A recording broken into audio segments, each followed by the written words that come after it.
Buenas noches. Vamos a, vamos a continuar con esta labor docente de parte de la Academia de Humanidades, presidida loablemente por la profesora Mayeli, la maestra Graciela, secretaria, servidor, integrante de ella, profesor Sergio, que en algunos momentos ha estado con nosotros como docente, miembro de la academia, y en otros tantos como un sujeto activo, colaborando con nosotros, lo mismo que el profesor Ismael.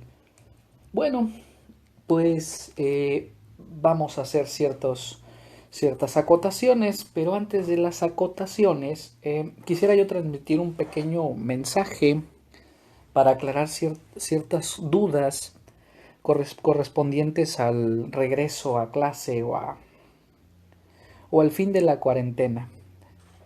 Intentaré ser breve explicando tres cosas.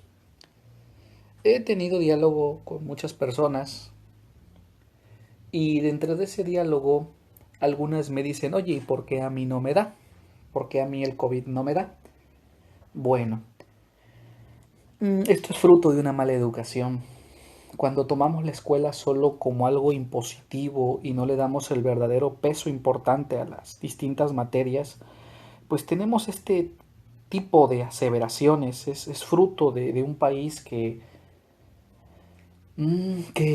su educación ha sido endeble o no ha sido tomado en serio, o la escuela ha sido tomada como un asunto de distracción y de acomodo o de entretenimiento y no como un asunto de formación serio, con todo lo ameno o amable que pueda ser la educación, se le ha quitado. Pero bueno, vamos al punto.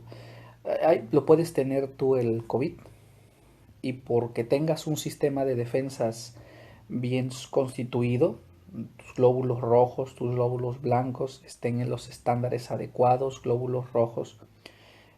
Si me equivoco, discúlpenme, es lo que yo recuerdo cuando llevé biología y algunas cuestiones de compañeros de ciencia de salud, de haber un margen de 12.000, ¿no?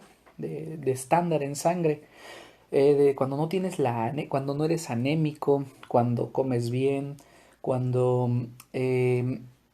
tu comida está compuesta tanto de vitaminas, proteínas, calcio, hierro, zinc, fósforo y todo eso, pues tienes un cuerpo que podríamos decir sano.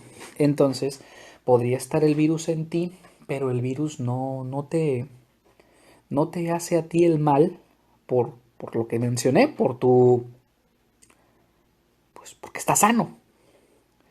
Pero hay otro tipo de personas que por no dormir bien, por trabajo arduo, por no comer adecuadamente, por, o porque están en una enfermedad biodegenerativa, diabetes, hipertensión o algún tipo de anemia, pues bueno, pues es más proclive, perdón, a recibir esta enfermedad. Y por eso es que se da. Y bueno, la otra cuestión es, ahora que se termine la pandemia, perdón, ahora que se termine la cuarentena, no es para salir inmediatamente de casa y reunirse. No, a ver, vamos a ver, vean noticias de Francia, lo están haciendo paulatinamente. Italia, que inició su reacomodo el 11 de mayo, lo está haciendo paulatinamente. No se trata de ir de manera desaforada a reunirnos con todos los integrantes de la familia y darnos besos y abrazos. No, no, no, no. Hay que ser mesurados. Poco a poco el virus allí va a estar. Digamos que lo que se ha logrado con esta cuarentena es contener su proceso evolutivo. Entonces eso es. La tercera cosa que debo decir, eh, el COVID se vuelve mortal para aquellas personas inmunodepresivas, que bueno, sus defensas están bajas, que no se alimentan bien o que tienen alguna enfermedad biodegenerativa. Y ojo, no somos una sociedad que se haga estudios de sangre eh, para saber cómo están sus defensas o qué tipo de enfermedad se tiene. Hay muchos, con la sangre se pueden hacer muchos estudios para que sepamos si nos hace falta hierro, calcio, fósforo, proteínas, cómo anda nuestro sistema vitamínico, bueno, nuestro sistema de reserva de vitaminas. La sangre es ese código que los químicos sanguíneos, que los laboratoristas clínicos, pues para eso están, para ayudarnos en este aspecto.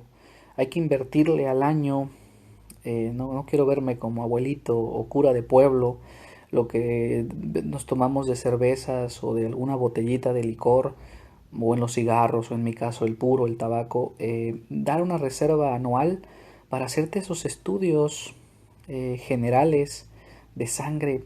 Y entonces es así como tú aparentemente estás sano, pero tu organismo está pendiendo de alfileres, y entonces un virus como el COVID-19, que es una evolución de coronavirus SARS, pues bueno, te permitiría saber más o menos cómo estás para la lucha de cualquier virus o cualquier bacteria, ¿no? Bien, y la otra cosa que quiero decir es que mientras no se tenga una vacuna, que sería una suministración artificial de un anticuerpo que combata desde nuestro organismo contra el coronavirus, pues deberemos estar en reserva, pendientes, en sumo cuidado, ¿sale?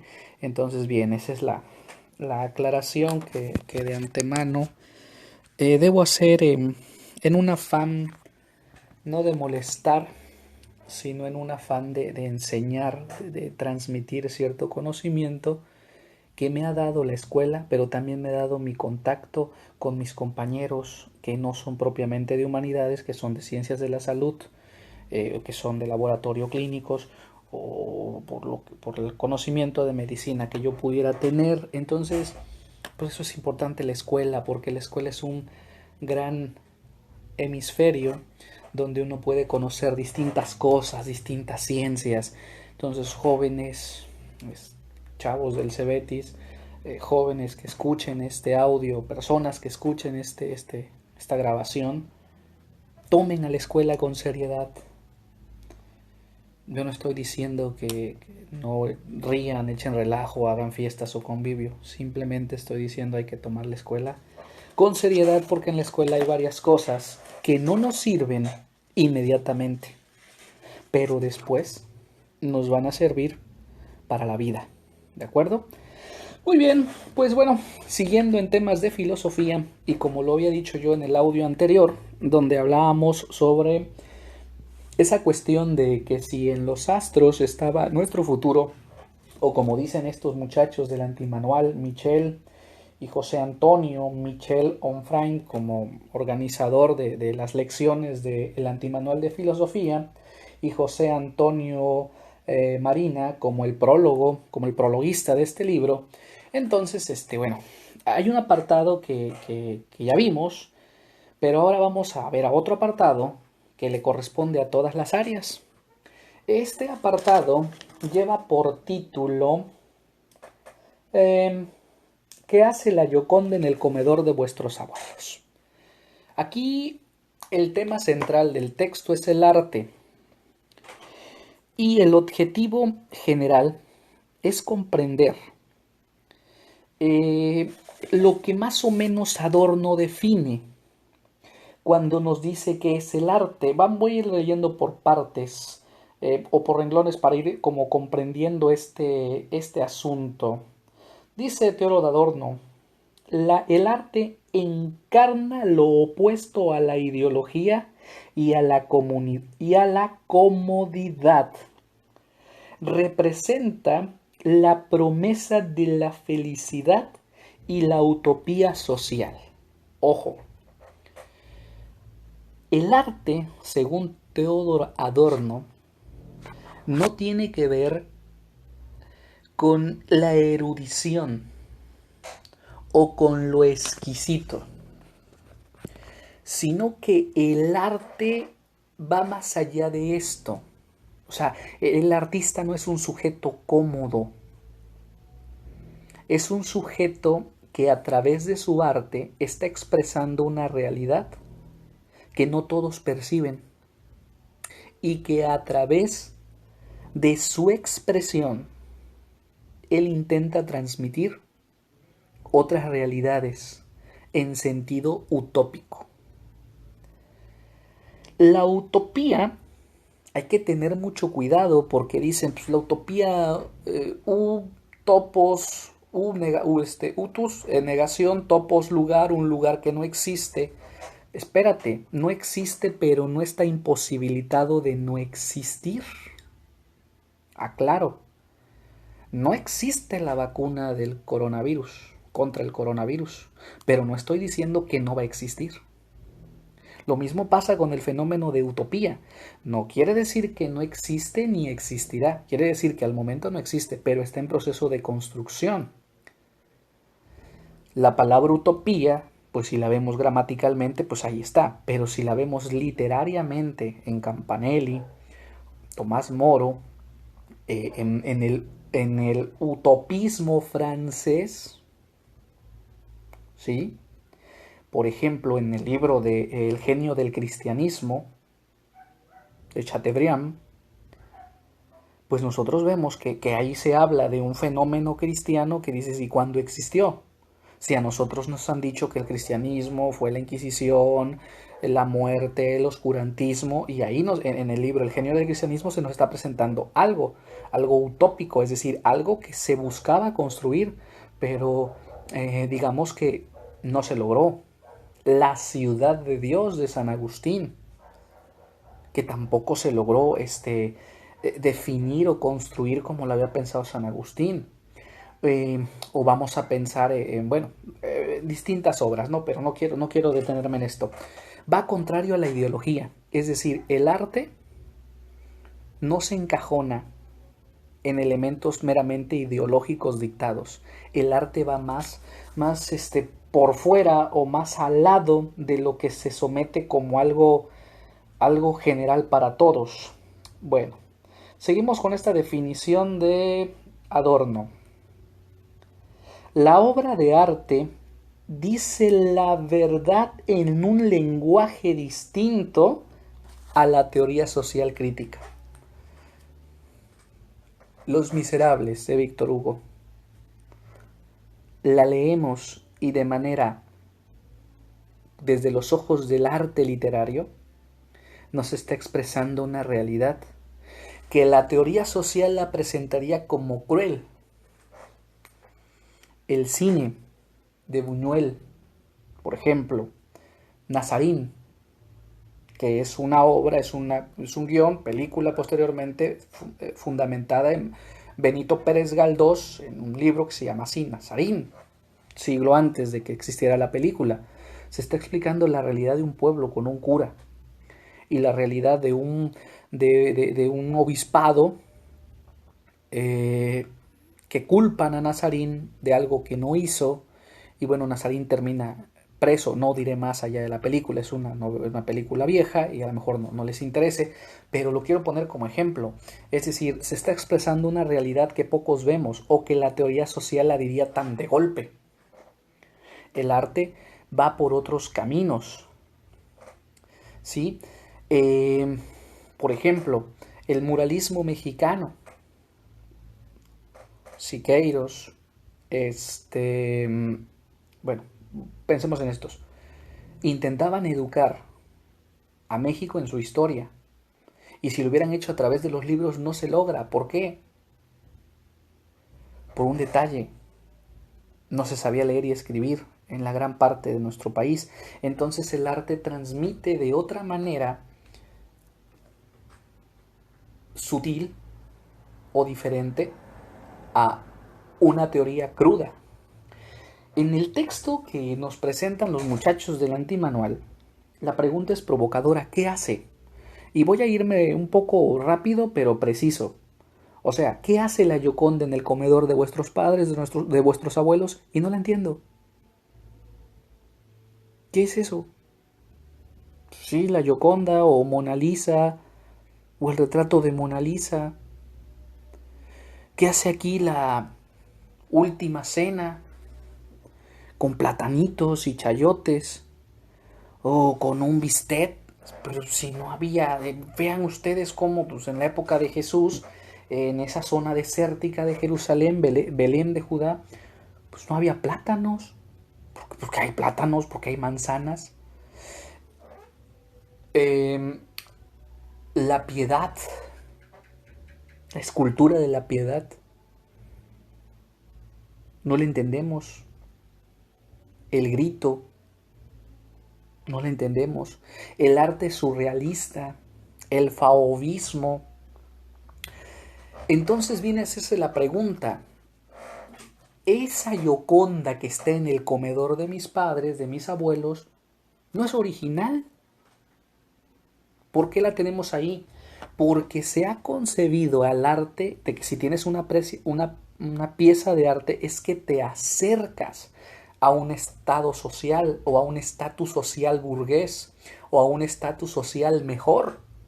Ah, es que mira, yo aquí tengo una copia original mmm, de, de las Meninas. O aquí yo tengo una copia original de un cuadro de Goya, pintor, grabador español del siglo XIX. Aquí tengo una representación escala del arte de Churrigaray, el arte churrigueresca. Aquí está una maqueta. Eso me acerca a algo fundamental, lo que subo de clase social, pero no es del todo cierto, porque es lo que nos menciona Adorno, ¿no? O sea, va más allá de las ideologías, porque tener ese objeto y no saberlo es tener un objeto, es tener una cosa allí sin saber en qué consiste. Y aquí viene un punto que hace la crítica en este apartado, en esta lección, los muchachos del antimanual.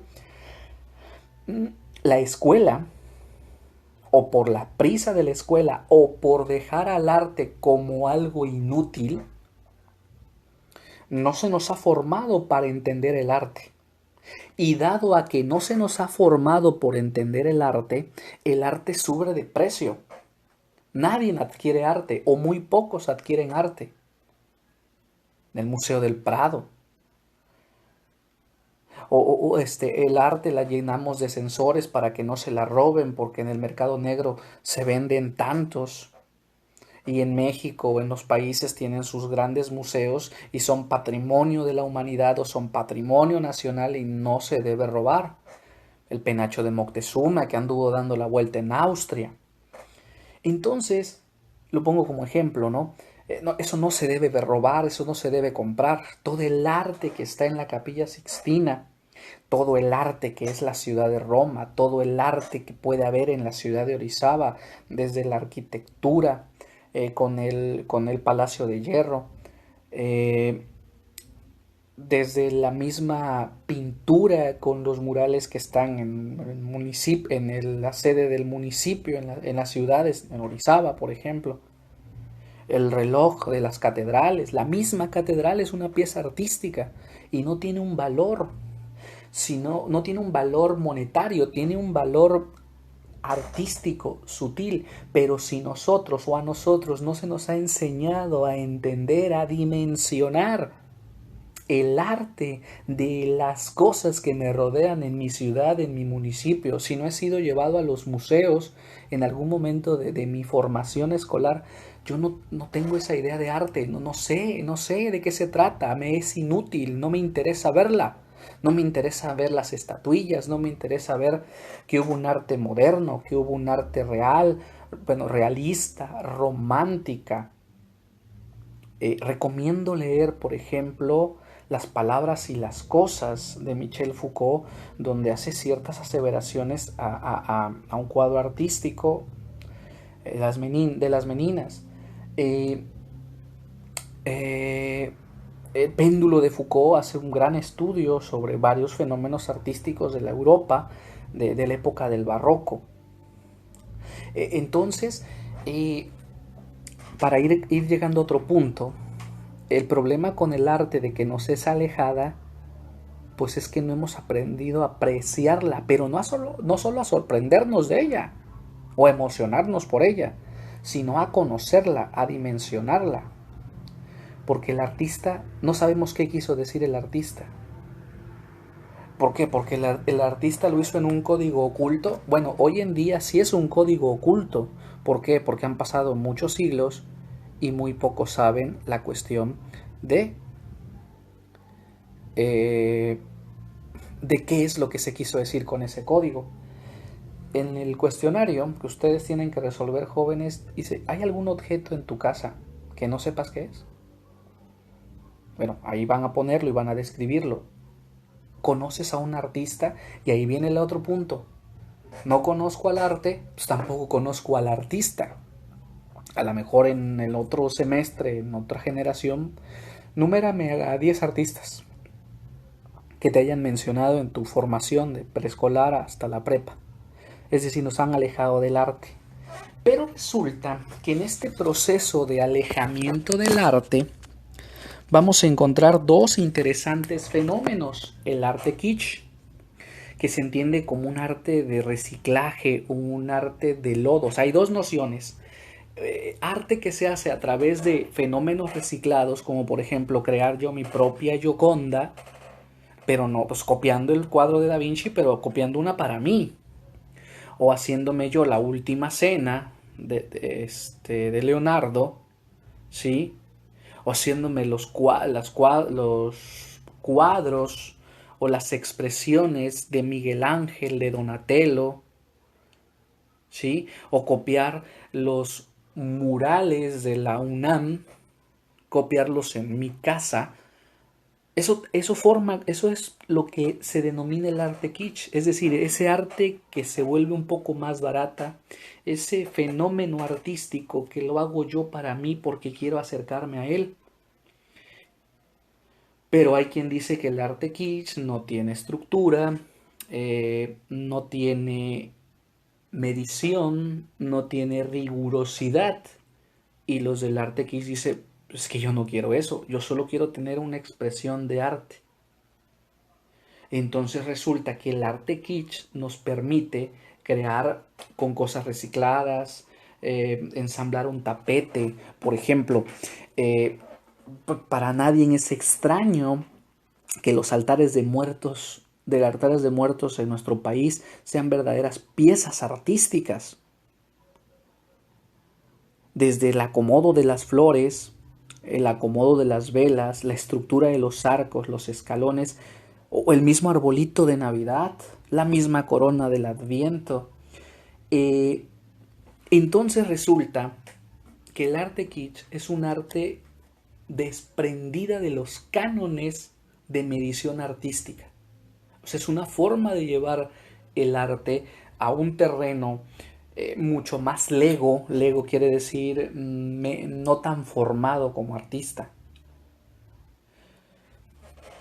Y viene aquí lo que vamos a denominar el arte bruto.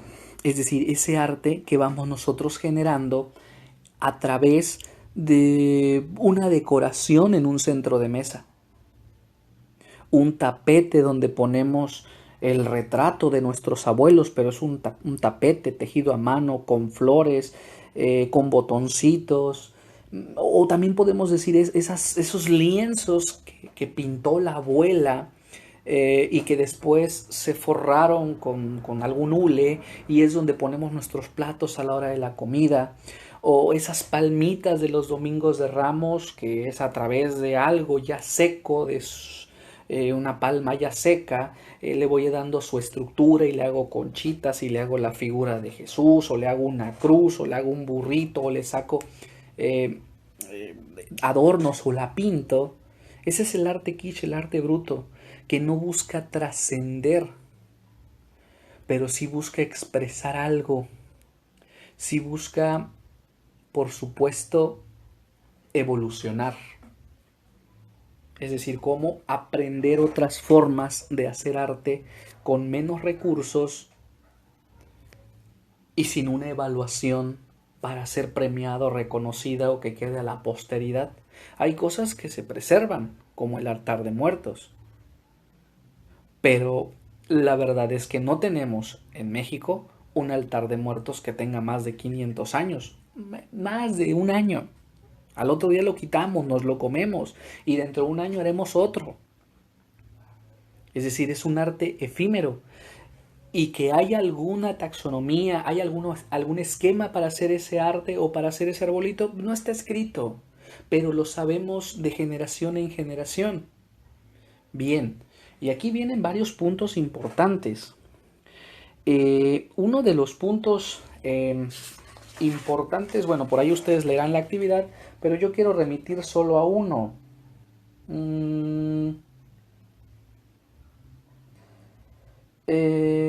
Dos veces se hace la pregunta, ¿qué es el arte? Una, antes de hacer la actividad, y dos, después de leer el texto y después de esto que yo estoy comentando.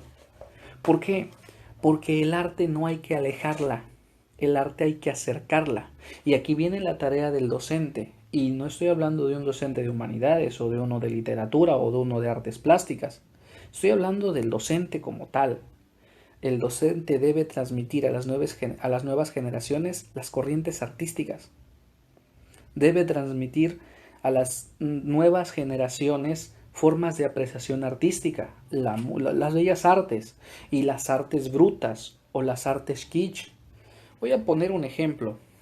Siempre dicen, voy a vestirme de Catrina en el caso de mujer y voy a vestirme de Catrín en el caso de hombre. No, hombre y mujer se visten de Catrina, porque la Catrina no es femenina ni masculina, es el nombre que Posada le da a su pintura, la Catrina. Entonces, si yo me disfrazo, soy Catrina. Si una mujer se disfraza, es Catrina. No entremos con problemas de género. Les voy a decir por qué. Porque un Catrín dentro de la cultura mexicana es aquel sujeto que en la época del porfiriato no tenía para comer.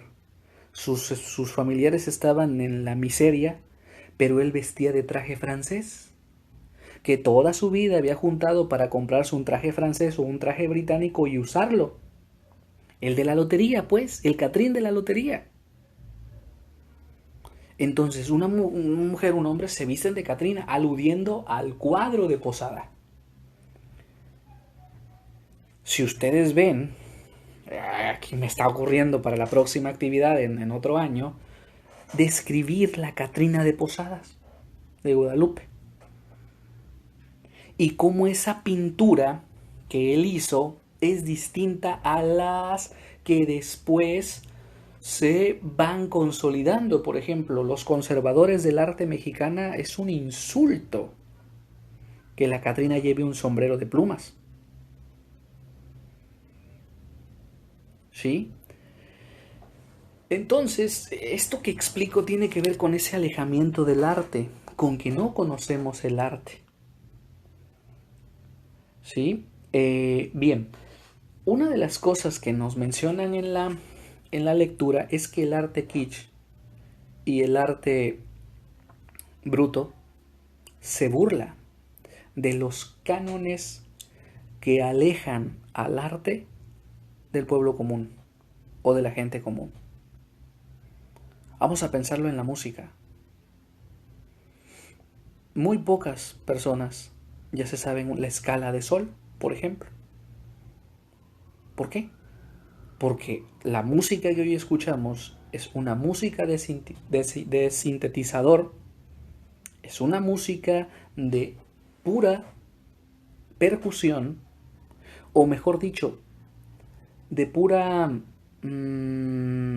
de puro sonido, pero no sabemos reconocer la armonía, la melodía, el ritmo en la música. Y eso nos está alejando de la música. No sé si, yo creo que sí, estoy dando a entender el punto. La música es un fenómeno compuesto de mediciones, de tiempos, de ritmos, de espacios, de silencios, ¿sí? De escalas, de tonalidades, de volumen, de sonido, de percusión, de reverberación. Pero nosotros decimos música y decimos sonido, volumen. Reducimos a la música a una palabra, al volumen, al sonido, punto. Se oye bien. Pero aquí viene un punto que nos habla de la lectura, el gusto. Han reducido nuestro gusto. Nuestro gusto cada vez es más pequeño, es más estrecho, es más compacto. Porque no hemos aprendido a apreciar la música, o la pintura, o la escultura, la arquitectura. Voy a poner un ejemplo más. Reducimos a la licenciatura en arquitectura, la reducimos a ciencias exactas. Y consideramos que solo se trata de hacer planos. No es cierto.